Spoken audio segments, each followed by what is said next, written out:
another episode of Letstalkfurreal. I'm Mary and I have with me my co-host Dylan. And today we're very honoured to have Dr Hsu, veterinarian surgeon and partner at The Animal Clinic. Graduating from the Ontario Veterinary College in 1990, Dr Hsu's experience isn't just measured in the number of years, but in the countless lives of pets that he's touched. Dr Hsu, thank you for being here with us today. Please tell us a little bit more about yourself. Okay, that's kind of like quite an open question, and I'm not sure what to say. But I guess you could say that I'm one of the older vets in Singapore. As you know, I graduated in 1990, so that's kind of like 35 years already. So I've been in this business for 35 years. When I started, there were not many veterinarians around in Singapore. I think there were only about 3 clinics or 4 clinics. And of course, now there's like coming to 200. So I'm quite an old guy. So what sparked your interest in this industry? I mean, and being at your time, like you said, there's only 3 or 4 clinics, right? Yes. And I'm sure the number of vets is also very, very limited. And the knowledge on this industry and being a vet is also pretty limited as well. So what sparked your interest? Okay, so this is a question that is very often asked. And my answer is always a little bit cliched, but it's the truth.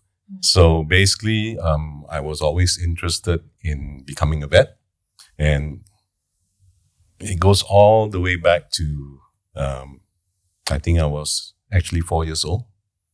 So my mother was a teacher, and in those days we had all these school excursions, right? So one day she brought her class to, in the old days, in Kampong Java, there was the government vet clinic.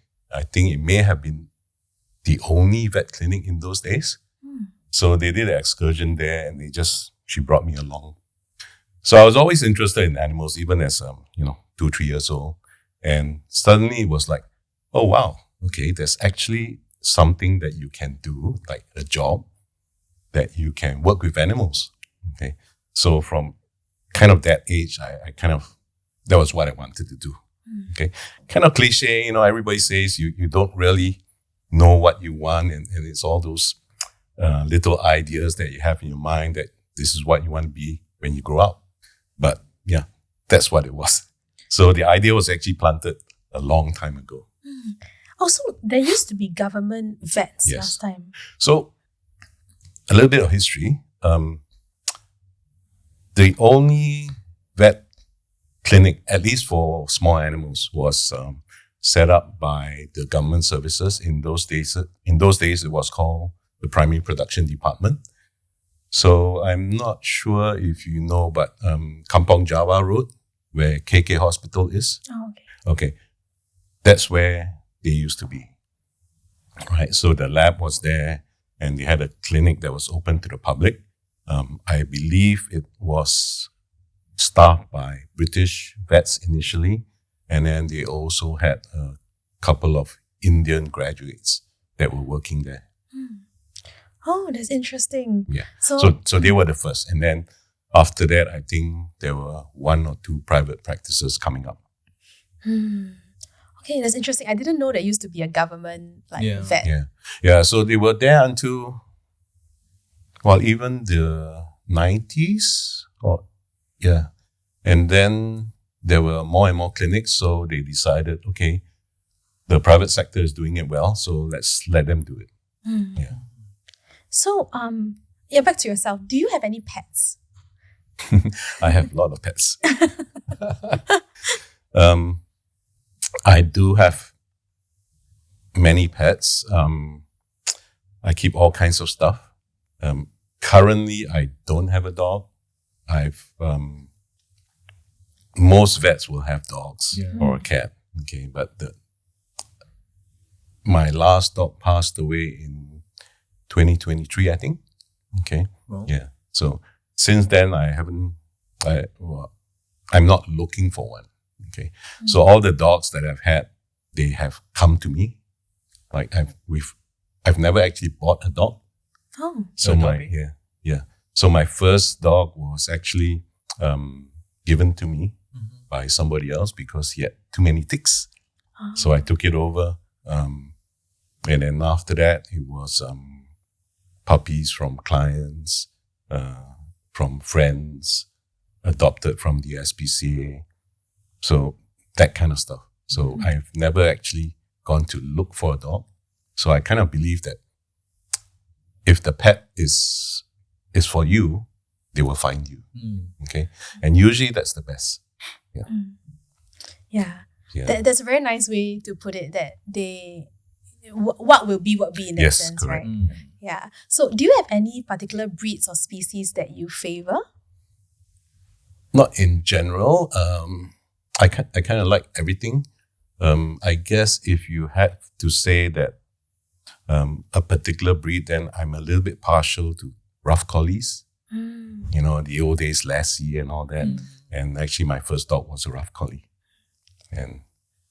But they're not easy to maintain. So my wife likes bull terriers. So we've had a few bull terriers adopted. And I guess every dog has their own little characteristics. And I don't really have a particular favorite.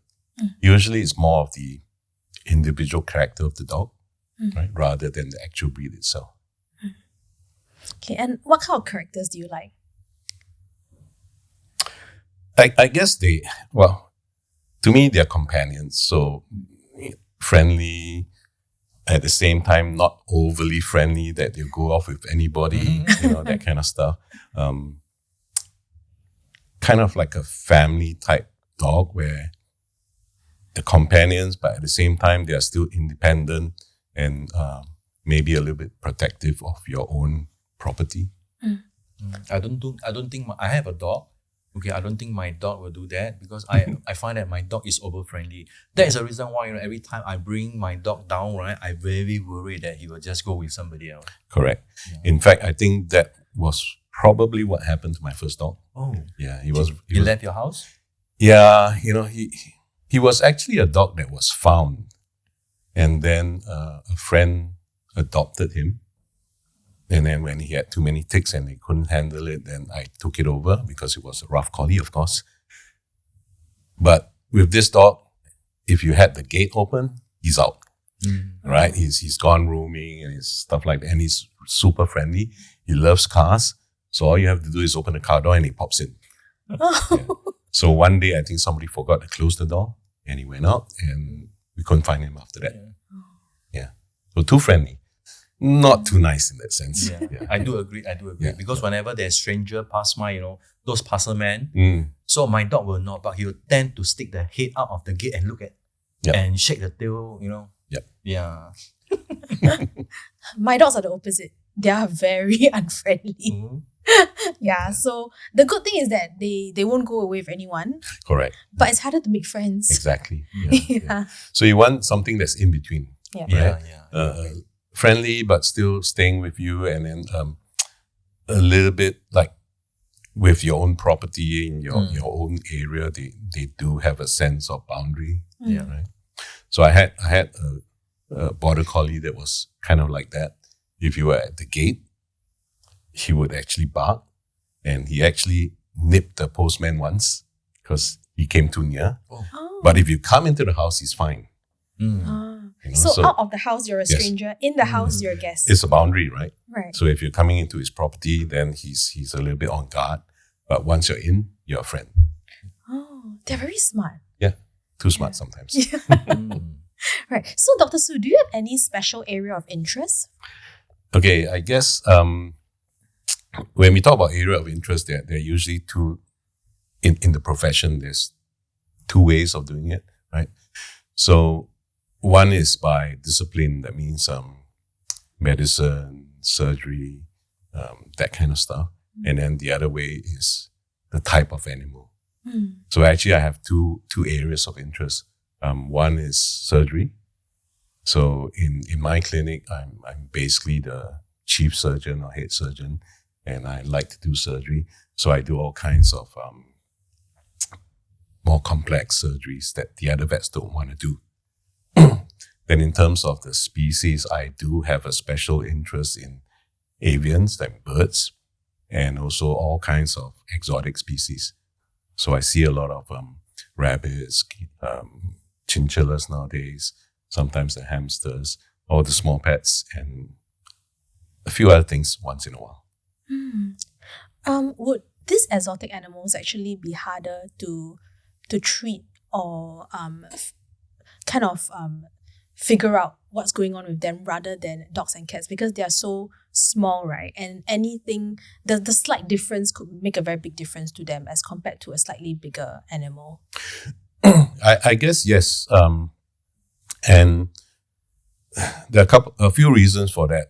One is that there's not as much known about them in terms of medicine or diseases, that kind of thing.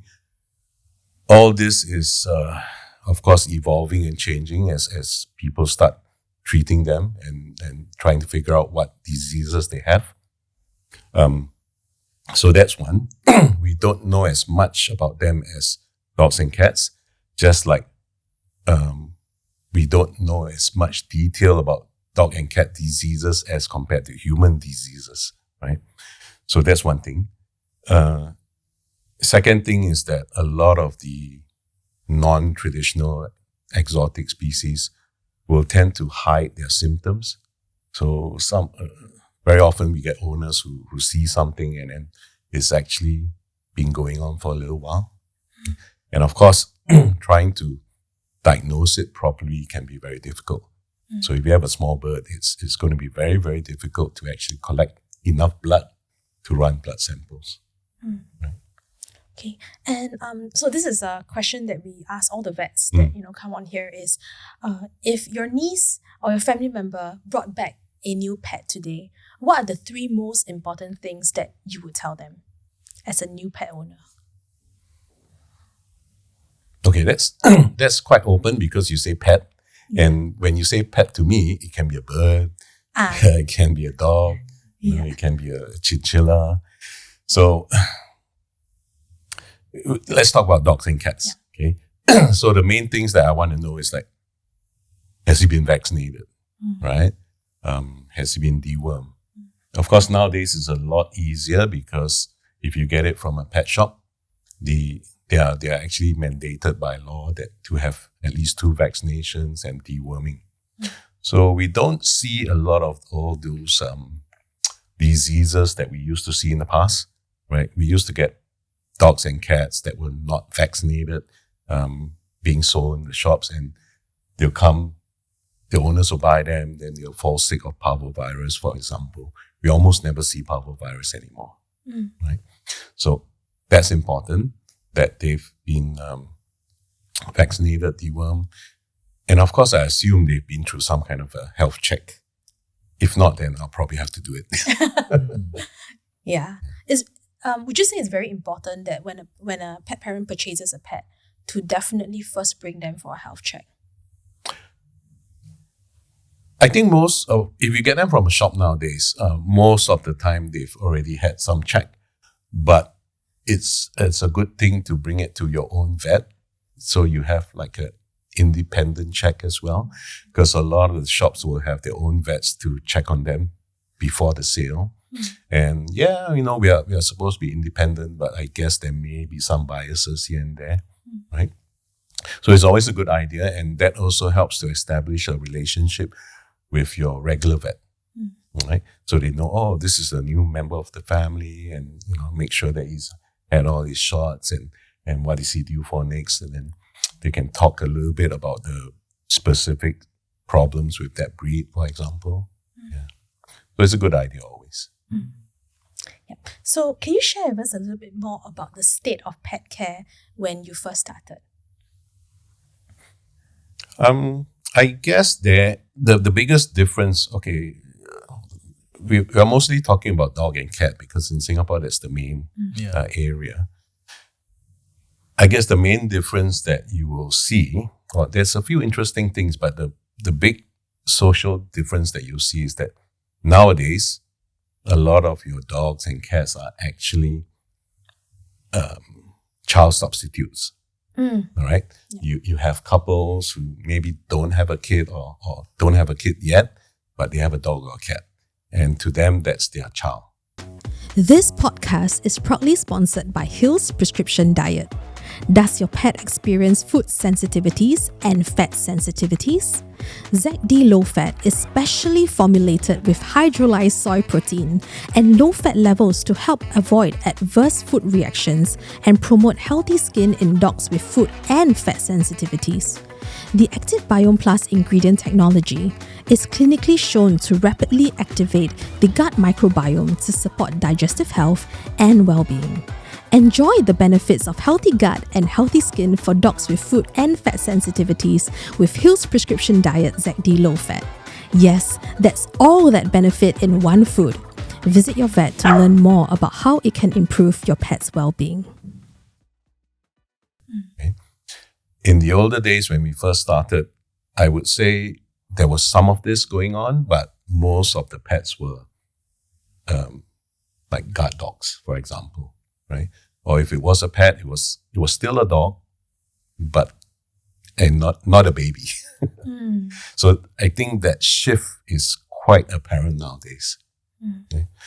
The other thing that we will see quite commonly now, or rather the other big difference, is that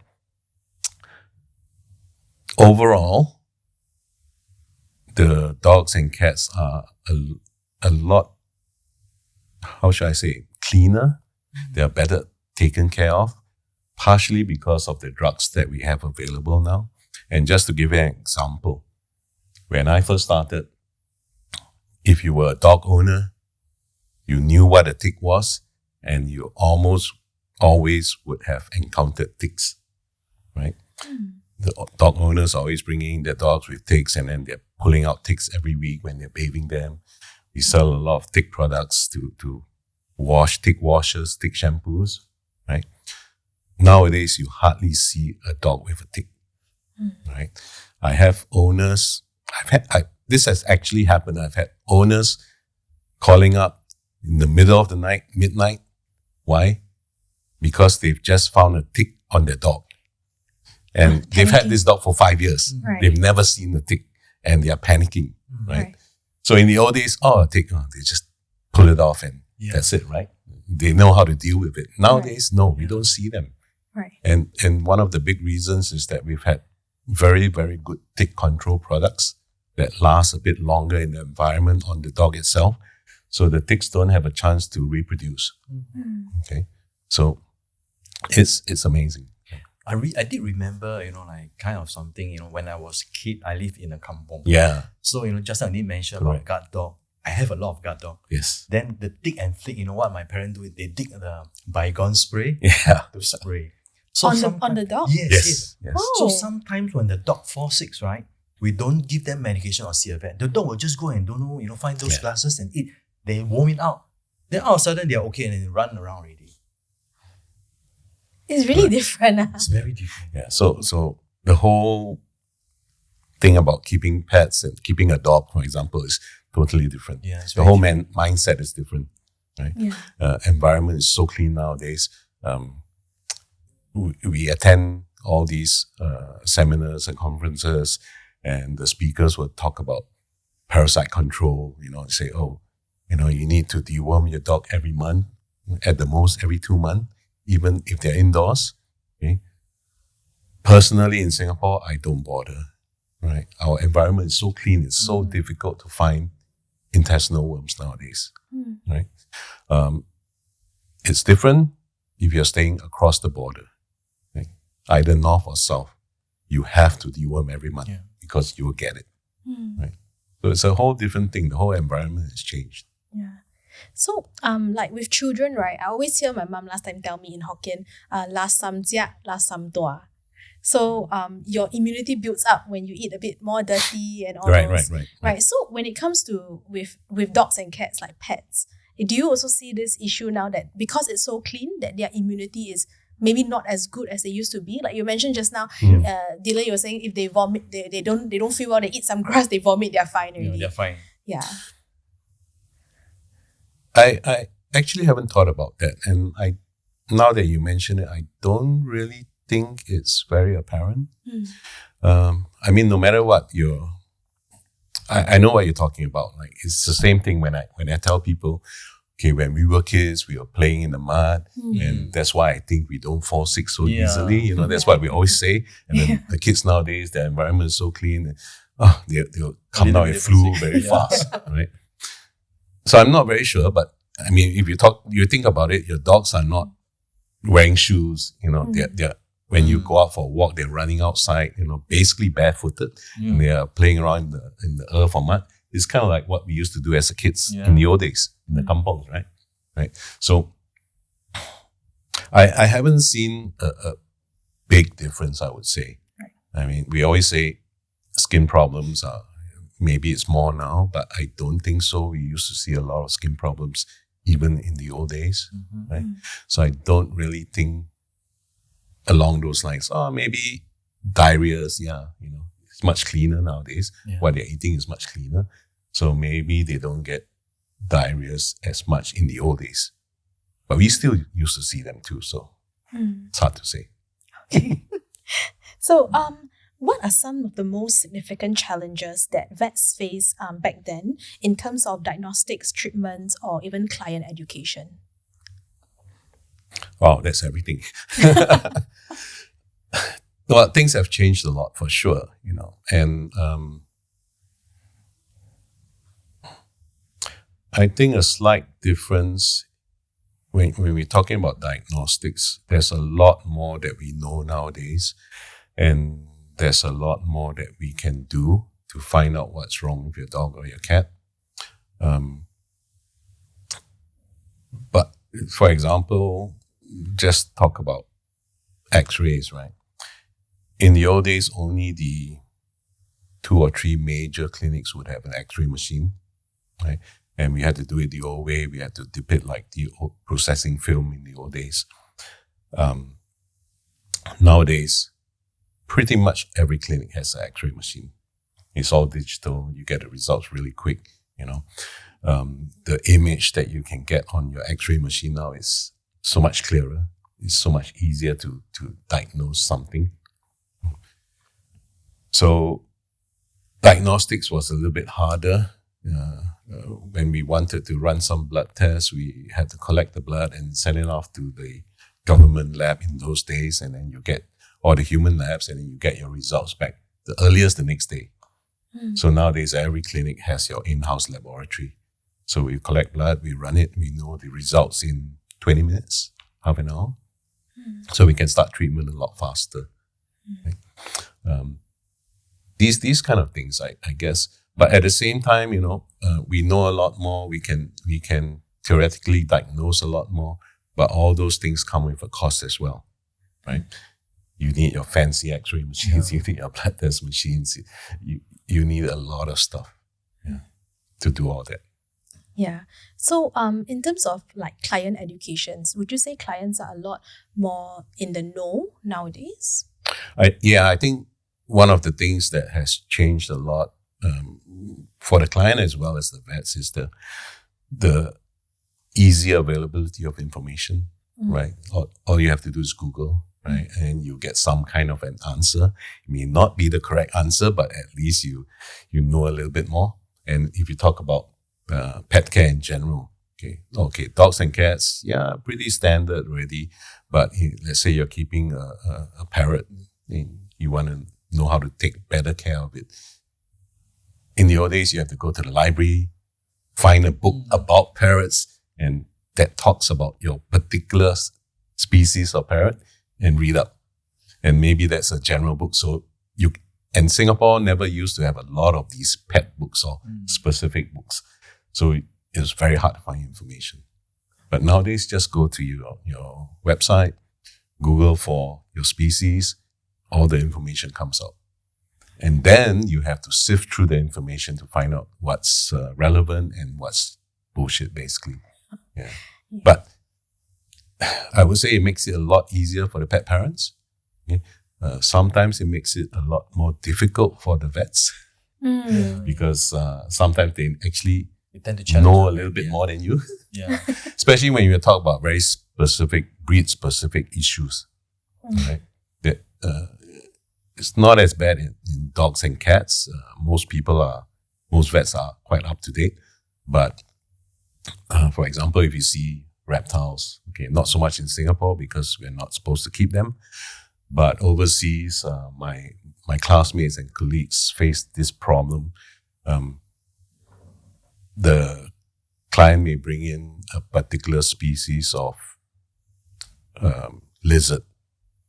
Okay, it's not commonly kept. And he probably knows a lot more about it than you do. Okay. So trying to keep up is not easy nowadays. Yeah, I always feel that it's really very hard to be a vet because not just you need to know about the disease and the different types of, the body and medication and all, but there's different species, and in that species there's different breeds. Yes. There's so many things and they all work differently. Yes. Right? It's really really not easy. Yeah. For dogs and cats, it's still not so bad because they're still quite similar. But like, for example, I do a lot of birds, and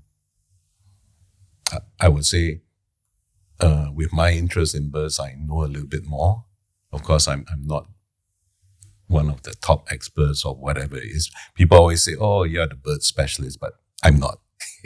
But I do have a more interest in birds, so I can very often talk to the owners, not really about the diseases, but about the particular species and their behavioral, their behaviors, their nutritional needs. So I know a little bit more about the husbandry side.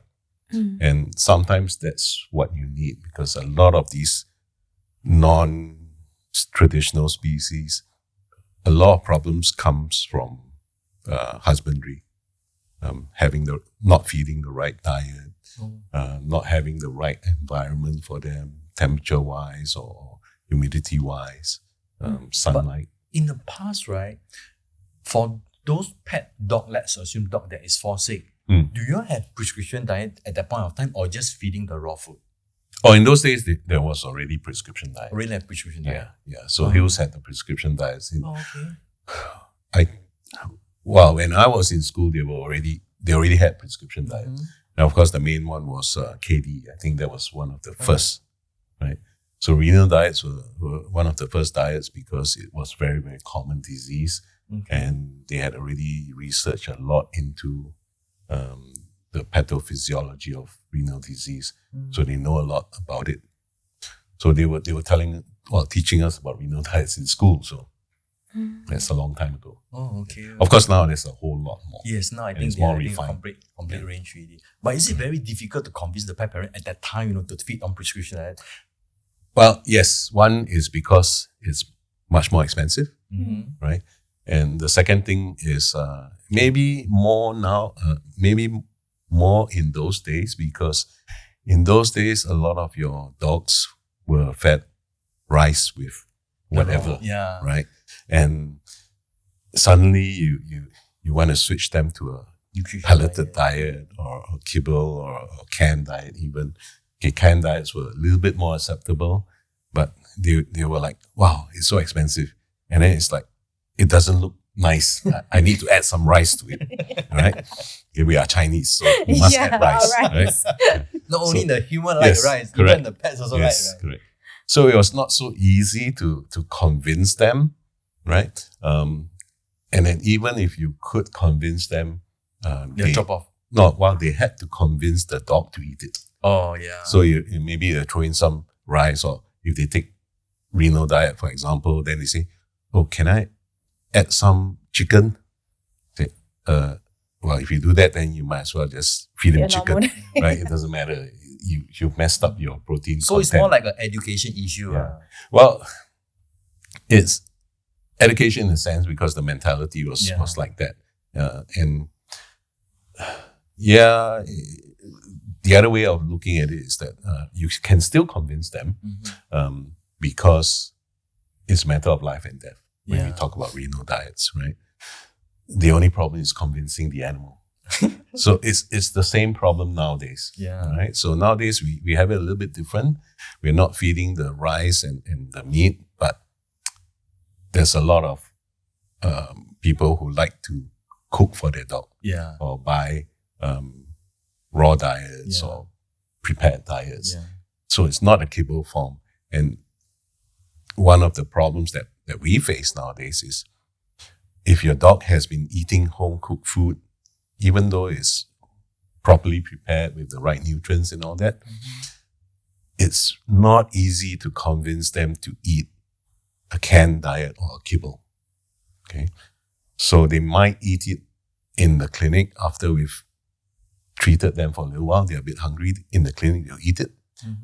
They show the owners the video eating the prescription diet.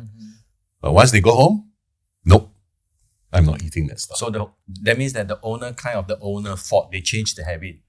No, it's the dog. Oh, it's a dog. They're so used to it, right? And then if you're in the hospital, it's like us when we're in the hospital, okay, hospital food, no choice, we eat. Right? But when they go home, then it's like, oh, okay, I remember this place. Then I want to eat my whatever rice and pork or whatever it is. So they go back to their old habits. And most owners are not hard-hearted enough to kind of force them to eat it. Yeah. Right. I think the issue is, as pet parents, when we see that our dog is not eating, Yes. then it's very hard to say like, oh, okay, then just let them Yep. don't eat. Yep. Right? Then after like 2 hours, they vomit bowel. Then you're like, wow, cannot, like very poor thing already. Right. Yeah. Yeah. So Yeah, so it's not easy. I agree with that. I guess as personally for me as vets, I'm not so concerned that they're missing one meal or one day of eating. Okay, well, it's like us, right? Sometimes we go on a 1 day fast. It's very popular nowadays, right? Yeah. But you're not gonna die, but you just go a little bit hungry. Yeah. Yeah. Yeah. So I think sometimes as a pet parent, it's like parents also, right? When the kids don't eat. Exactly. Yeah. Same thing. So like I said, there are child substitutes nowadays. So if they're not eating, something is wrong. Yeah. Right. So are there any particularly groundbreaking discoveries or advancement that revolutionized the pet healthcare industry at that time? Well, I think the thing that comes to my mind, and I think I mentioned it earlier, is actually all the new anti-parasitic products. Okay, so going back to that again, we used to have to use tick shampoos, tick rinsers, which were basically insecticides that you would spray on your plants to prevent insects eating your plants, right?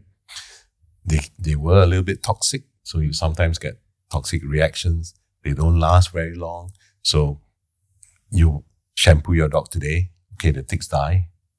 2 days later, there's no more effect. The ticks come back. Okay, so you can't break that cycle.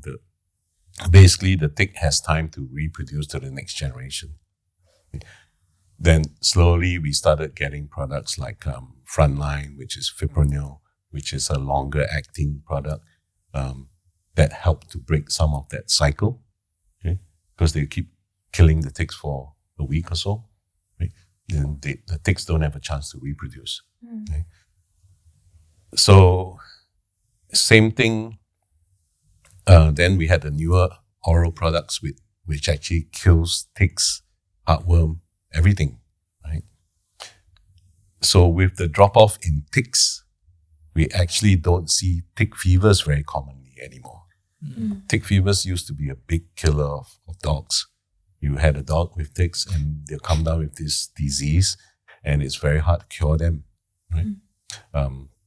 So we hardly see that, right? So I think that is a big difference to me. It's not super groundbreaking, but it made a difference to the pet parents. Right. Okay. Thank you so much for your time, Dr. Hsu. We You're really welcome. appreciate it. Yeah, you really gave us very good insights. Yeah, and really, a lot of things that he said that we really should think about as pet owners as well. Too many things. Yeah, so thank you everyone. we've come to the end of the episode, and we'll see you in the next one. So if you have any comments, any questions, feel free to put them in the comment section down below, and we'll see you again. Bye. Bye.